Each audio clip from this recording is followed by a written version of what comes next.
As a white Christian conservative in the United States, ever since I was a kid, I was taught to have this blinding, unwavering loyalty, fealty to Israel.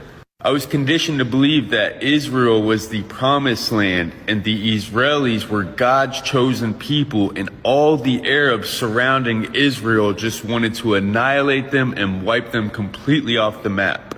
We were taught that Muhammad was a false prophet and those who were worshiping to Allah were worshiping to the wrong God.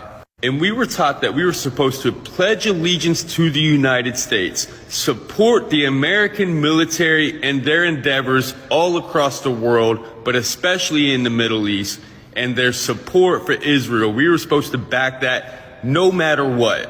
And to question anything would be un-American. But now that I'm older and we have access to the world at our fingertips and I can see with my own two eyes what is going on, I began to question everything. I realized that we bought the lie that Western media propagates to us. We bought the lie that the American church or the Western church propagates to us. I don't believe in the duality of the world. I don't believe that we are good, that America's good, that Christians are good, that Jewish people are good, and that Arabs and Muslims are bad and evil. We've always been taught that Arabs, Palestinians, Iraqis, Iranians, they're jihadists, they're terrorists, they're thugs, they're predators, they're savages. These are the words that we've always used to describe human beings. We are taught that Israel has the right to self-defense, that they are morally superior in this battle.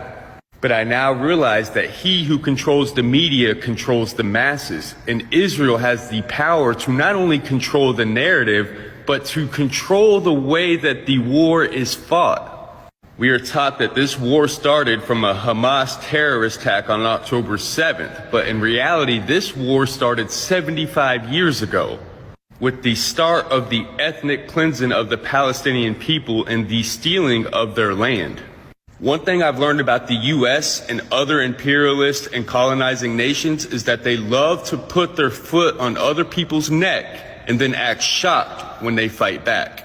Any nation that tries to employ a system other than the United States capitalistic system, we will automatically cut them off, sanction them, put our foot on their neck, don't give them access to the U.S. economy and the rest of the world, and then we will look at them and say, ha, look, they failed. That doesn't work. Their system doesn't work. And we're supposedly the wealthiest nation in the world, but we've got millions in prison. We've got millions on the street homeless. We got millions without health care.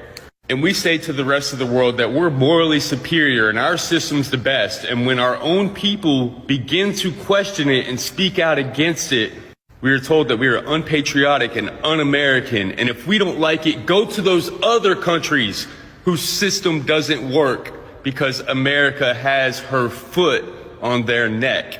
I've had to do so much deconstruction and deprogramming of everything that I've ever been taught, everything that I've ever been indoctrinated with living in the South of the United States.